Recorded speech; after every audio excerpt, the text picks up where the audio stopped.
Yeah, it's really good. Really good show. If you want to get a historical depiction of Black life wrapped in some sci-fi, I mean, it's really something you could appreciate. What is the show called? Yeah, it's really good. Really good show. If you want to get a write it in the chat. I will. Sci-fi. It's sci-fi, but just check it out. I encourage y'all to check it out. I want to hear what y'all think about it. That's what I said too when I first heard about it. Sci-fi. I was like, sci-fi, but it's actually real good.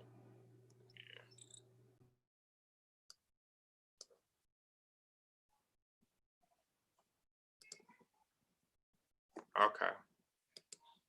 So now, boom.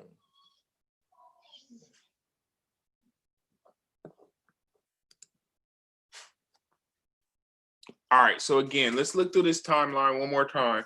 I'm sorry about the little delay.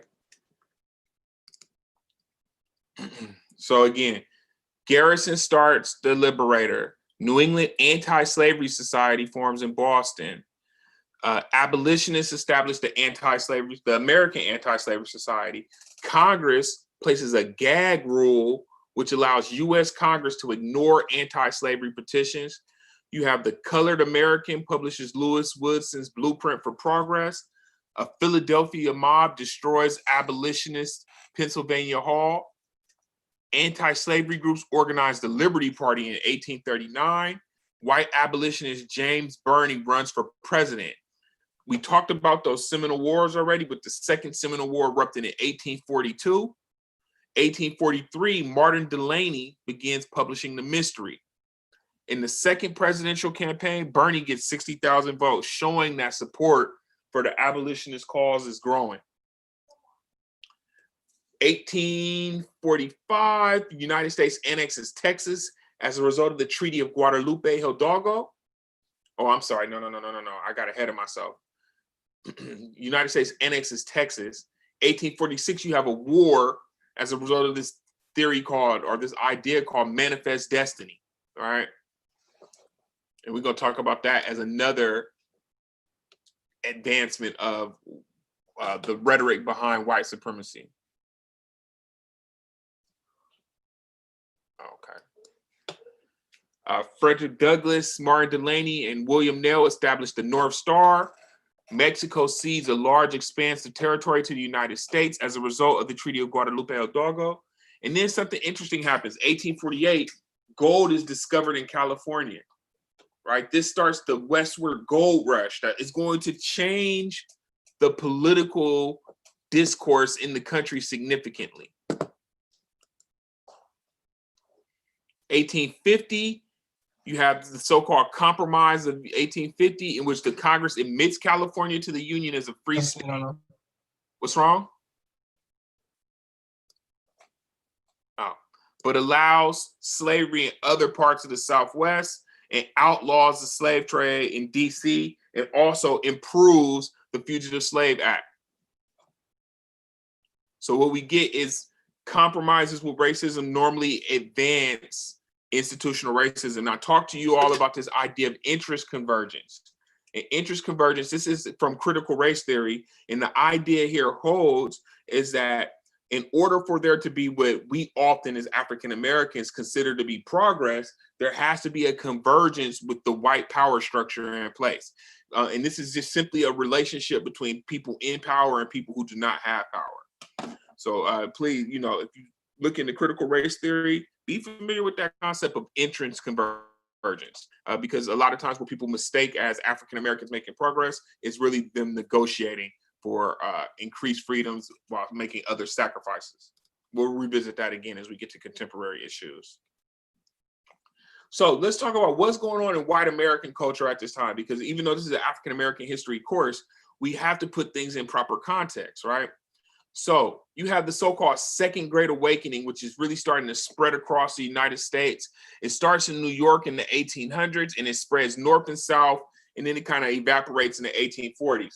But what it did is it merged democratic idealism and a lot of just these ideas about democracy with evangelical Christianity. So you have these preachers and pastors in these churches, these newly formed more democratic churches, and they're talking about the ideas of democracy, and is now tied to this idea of Jesus is getting ready to come back, and we need our country to look better, right? So they're arguing that the country, the United States, is in need of moral regeneration, and that Christians should lead the movement. So it channeled this energy into a series of reform movements in which the idea was to eliminate evil in American society. What were those evils that they wanted to eliminate? They wanted to get rid of alcoholism, and that was really in the temperance movement. They wanted to get put in check the abuse and the mistreatment of women. So we saw the birth of the women's rights movements, educational improvements as well, humane treatment for the mentally ill. That was led by a lady named Dorothea Dix. And then most importantly for our discussion is the abolition of slavery.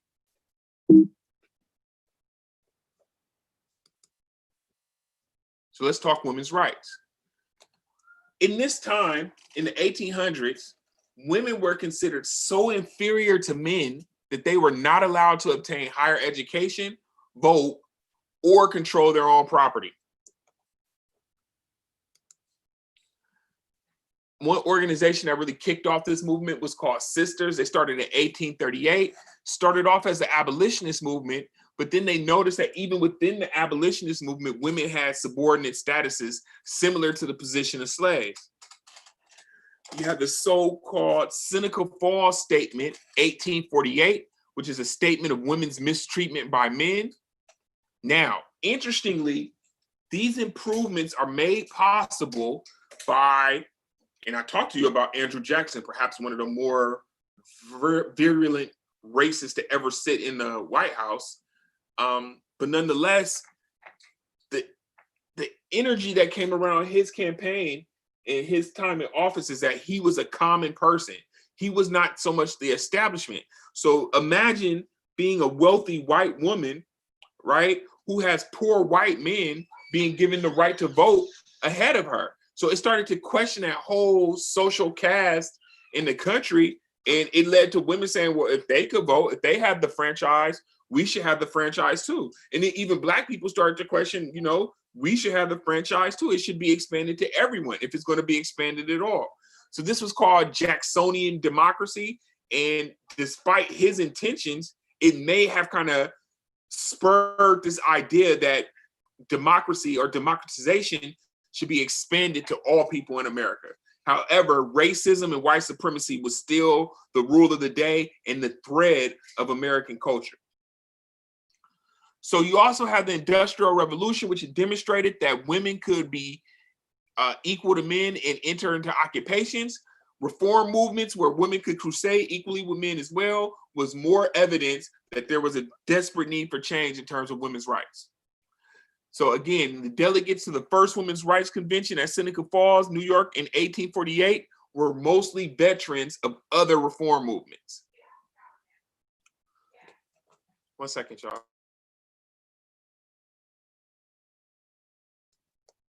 They were members of missionary societies, of the temperance movement, and the moral reform crusade. Veterans of the anti-slavery movement that attacked patriarchy and hierarchy in all forms. They began to think of themselves as human beings first and as women second. And again, they were attacking the subordinate status of women in the country. Started with their manifesto, and particularly, they talked about wanting the right to vote. Now, another reform movement was the American Colonization Society. During the 1820s and the 1830s, this organization was, you know, they were the premier civil rights organization of their time. But the goal here was not necessarily aligned with what all black people wanted. It was more so a movement, and I wouldn't even say civil rights. I think that's unfair. It was more so a movement in the interest of white moderates who didn't know exactly how to resolve the slavery situation. So it had broad support nationwide amongst white people, including leaders like Abraham Lincoln, Henry Clay, James Monroe, former president as well, who saw this as preferable to emancipation. And Henry Clay, a popular political figure of the time, argued unconquerable prejudice resulting from their color. They could never amalgamate with the free whites of this country. Y'all agree with that statement?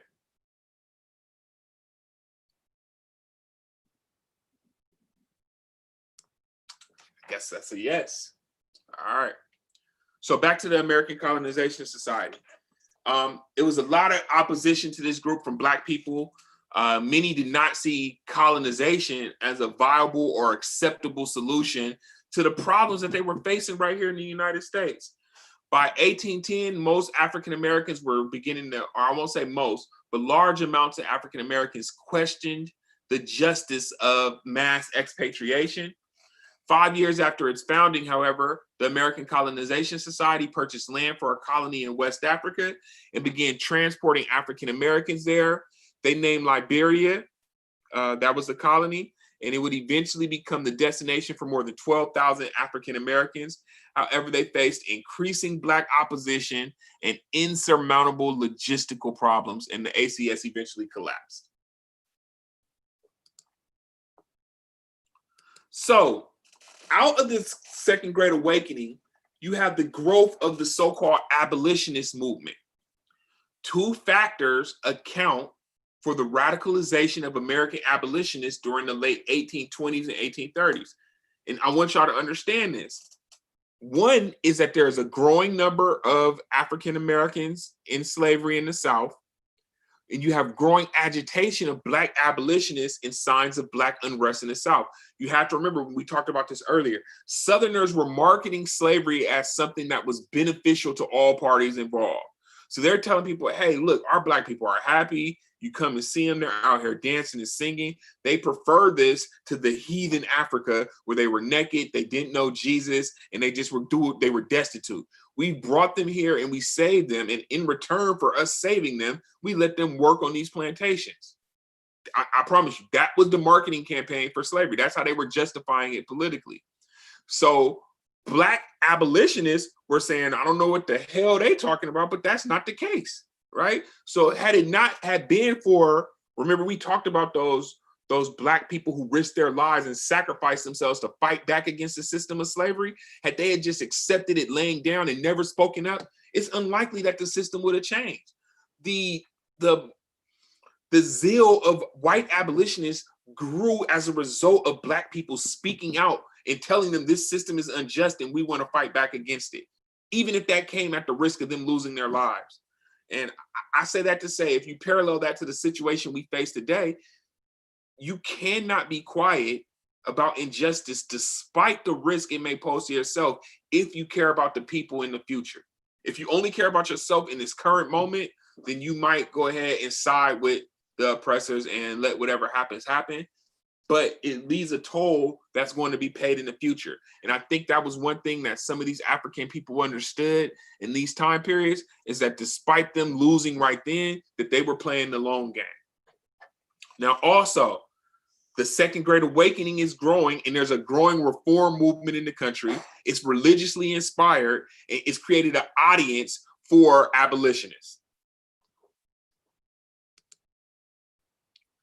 So from the beginning, enslaved Africans have resisted their own enslavement. And I think that's important to note, right? No one had to come and save them, but people were able to join the cause. But people had to fight on their own. They couldn't wait for someone else to do it, all right? And remember, we talked about anytime Black people tried to rise up, there were always amongst them, there were going to be traitors, there were going to be saboteurs, and it came at significant risk to one's self and one's family. But despite those risks, you still had to do what was necessary. You still had to stand in your own truth, and you had to stand up and fight for your own freedom. And this is a lesson I think that people today, all people, not even just African Americans, anyone today could learn this lesson and see that slavery does not end unless people become active in speaking out against it. So any of the problems African Americans are facing today, they will not simply just go away. People are going to have to be active in their resistance. So northern states have abolished slavery following the American Revolution. Southern evangelicals and even some of the leading slaveholders had started to question it, at least, right? 1830s, significant numbers of middle-class whites in the North begin to organize their agitation, calling for the immediate emancipation of enslaved Africans. And some even went as far as to call for their incorporation as equals into the American Republic. Some.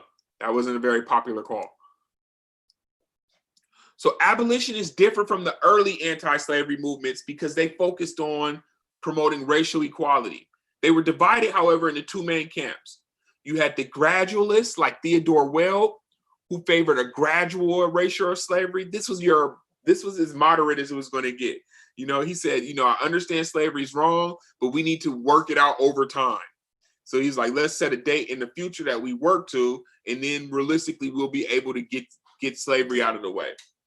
But then he even suggested financial compensation to the slave owners. What do y'all think about that? Thoughts here? More misguided thoughts.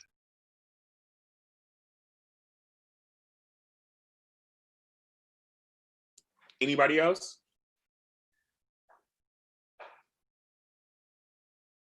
All right.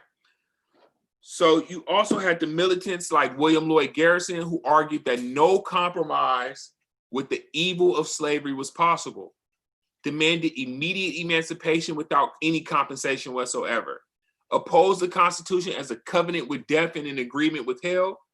William Lloyd Garrison published a powerful newspaper entitled The Liberator, which attacked slavery and the government's collusion with the institution of slavery. So Garrison he started off, and we'll talk about him more in depth, he started off as a gradualist, but after seeing slavery up close and personal and hearing from people who had been victimized by this system of oppression, he decided that it was necessary for immediate emancipation. Tell me this, any of y'all ever seen a school named after William Lloyd Garrison in your hometown? Garrison Elementary, William Lloyd Garrison High School, seen monuments to him or anything? Anybody? Nothing? All right. Interesting. Nah. Why not?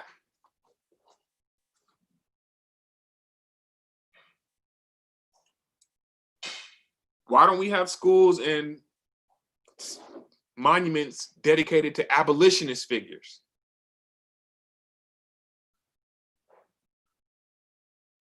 Because of white supremacy? Oh, I'm just asking.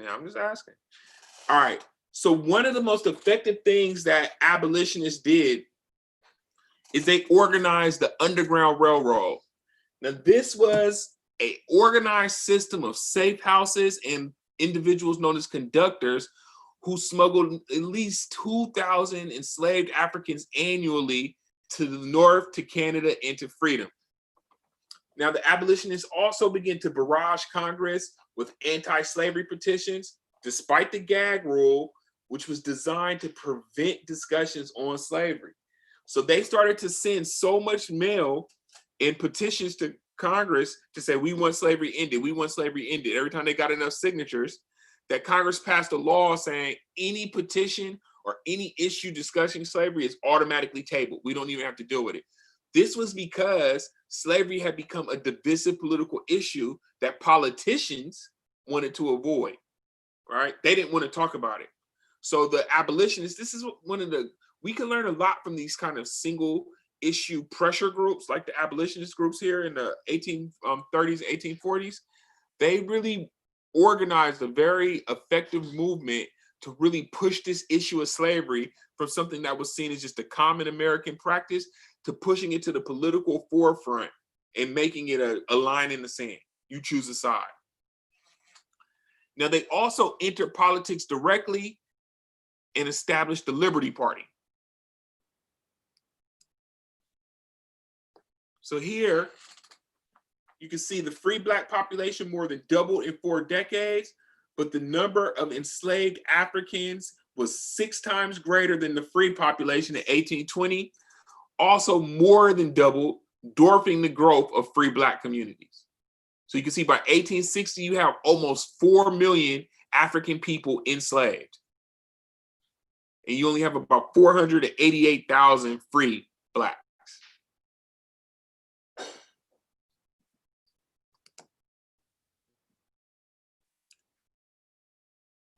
And you can see where the concentration of the Black population is. And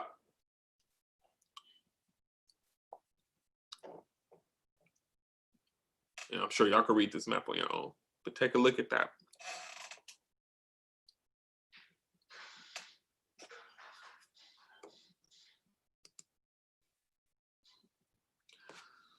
So we have American Colonization Society. You can see the Black and white leaders, their goals, Anti-Slavery Society, the Salem Female Anti-Slavery Society, and the Philadelphia, oh, sorry about that, everybody.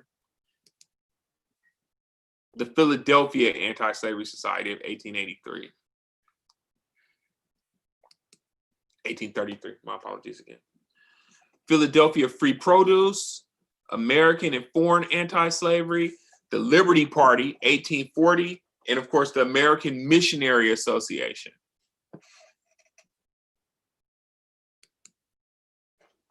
All right, so let's talk about William Lloyd Garrison. This is an interesting individual to me, right? He's born December 1805. Age 14, he was working for the Newburyport Herald, became a printer. 25, he joined the abolitionist movement. 1829, entered into partnership with Benjamin Lundy, started the Genius of Universal Emancipation. Lundy was a gradualist. Garrison, however, started off that way, but soon became convinced that immediate emancipation was necessary. So Garrison made very eloquent attacks on the slave trade, but it brought a lot of animosity towards him. A slave trader sued him for libel. He was fined, and when he didn't have the funds to pay the fine, he was jailed. The state of Georgia offered in 1831 a $5,000 reward for Garrison's arrest and conviction.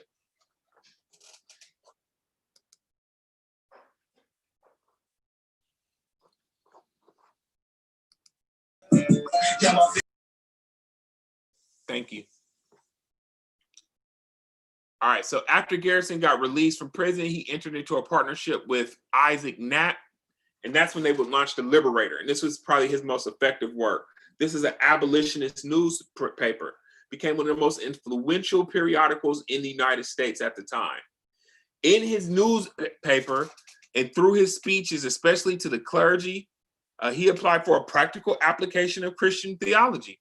And he demanded that based off the principles in Christianity, slavery could no longer be acceptable. It was untenable with those principles. He helped organize the New England Anti-Slavery Society in 1832, and he played a leading role in establishing the National American Anti-Slavery Society, of which he will be president from 1843 until 1865.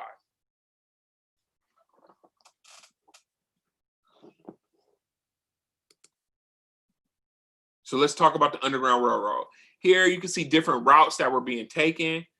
You can see if you were closer to the coast, these were normally routes by sea, up across the Atlantic coast to get you north and then get you to Canada. That's where it will be safest. And then you can see most of the spots had areas leaving out of the Upper South.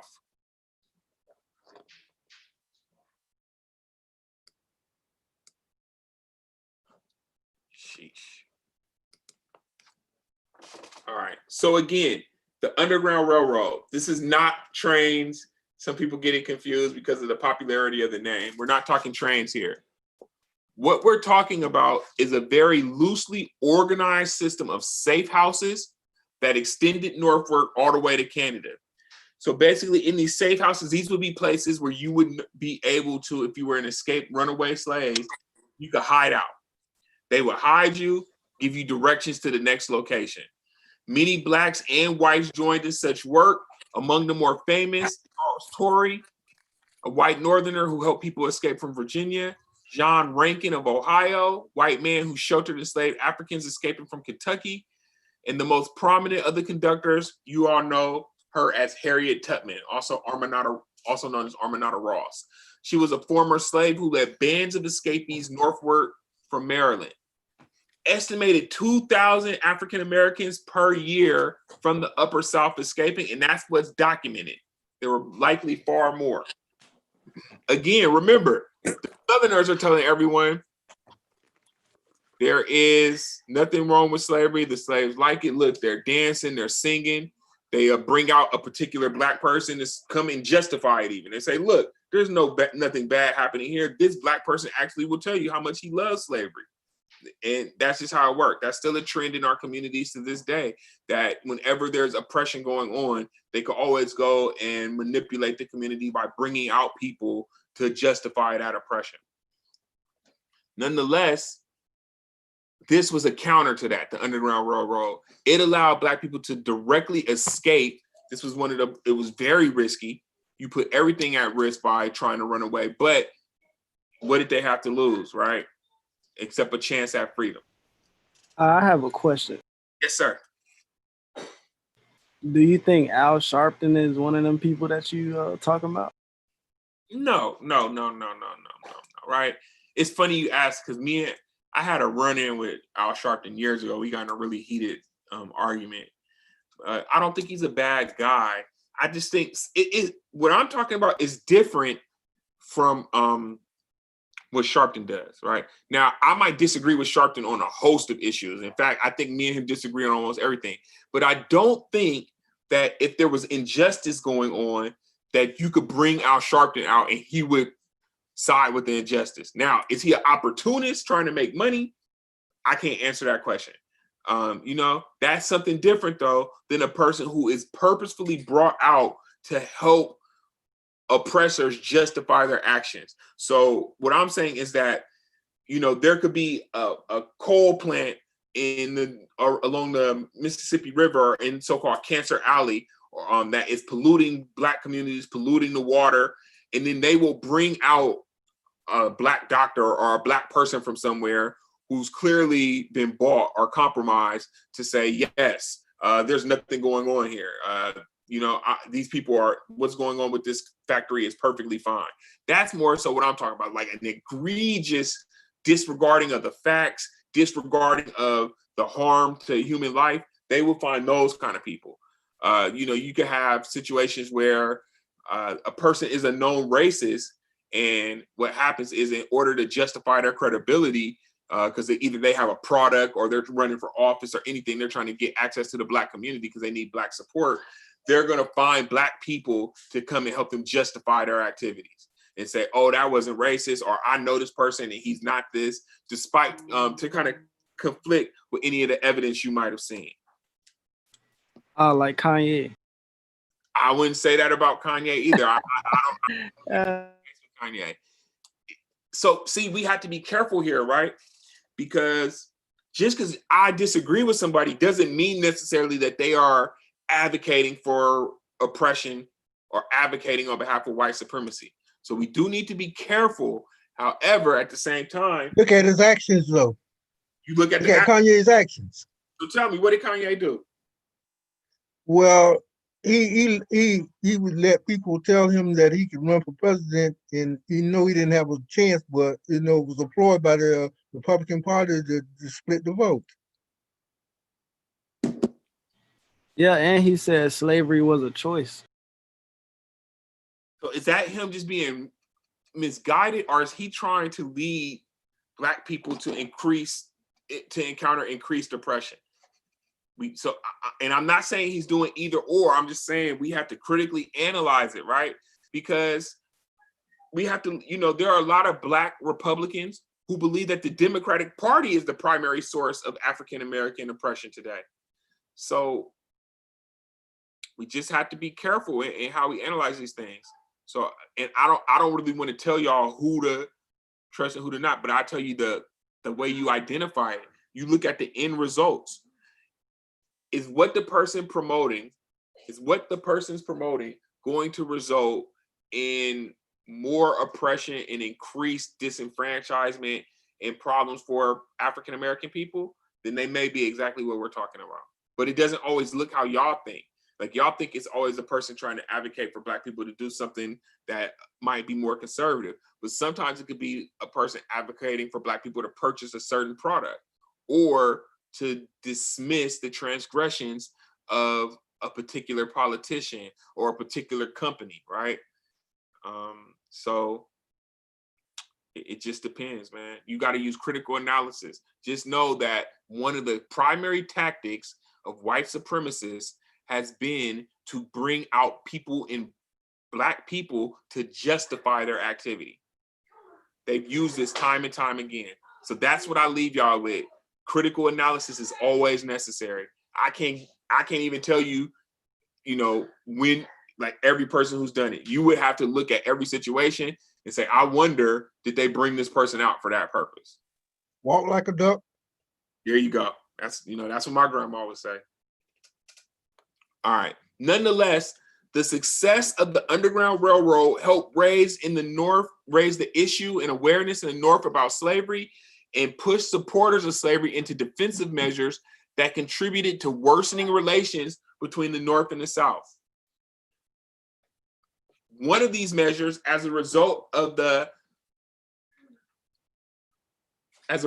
everything becoming, with the Underground Railroad becoming successful, the Southerners pushed through Congress the Fugitive Slave Law of 1850, which made it a crime, a federal offense, to help enslaved Africans escape.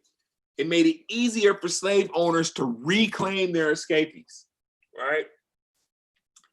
Y'all understand that? It became a federal offense. This had normally been a state matter. Now, if you escape from a plantation, you not only had to run away from your enslaver, you now had the United States government sending federal marshals to track you down and return you to slavery. And if any person tried to assist you, they were now committing a federal offense. This is institutionalized racism. This is why the argument about reverse racism is nonsensical. All right. When people say Black people could be racist too, how? When have Black people controlled the United States government to enact laws to help track down any other group of people and return them into slavery? All right. These kind of institutions are what slavery is built on. The only way we see African Americans participating in racism is when they're working within these institutions.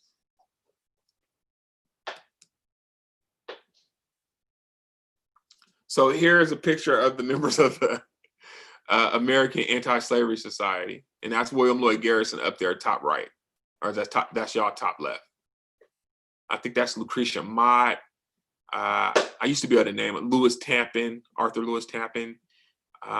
But these were the people. I imagine what I was told by a history professor is the reason people look so awkward in these pictures is because it used to take like a really long time for them to take the picture. So people will be getting tired just standing there and they start looking around and stuff.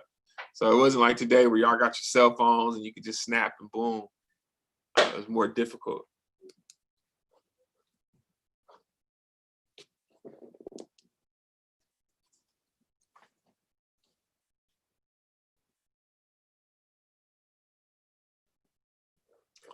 All right, so now let's talk about Black abolitionists.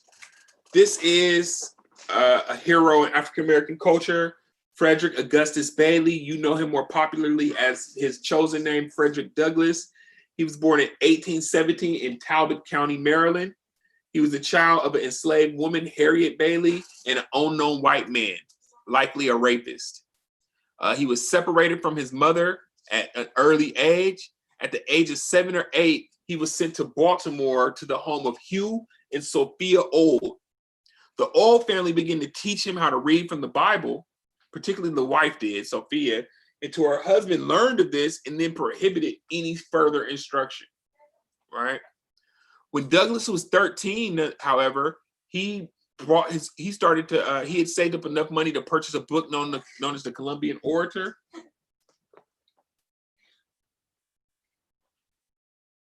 By studying this work, he became convinced of the injustice of slavery. 1 second, y'all.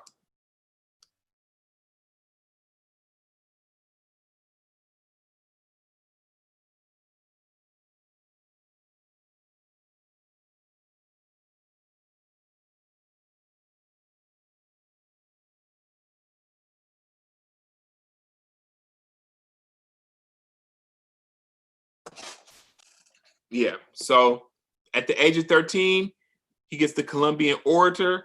By studying this work, he became convinced of the injustice of slavery, and he also learned a lot of his public speaking techniques.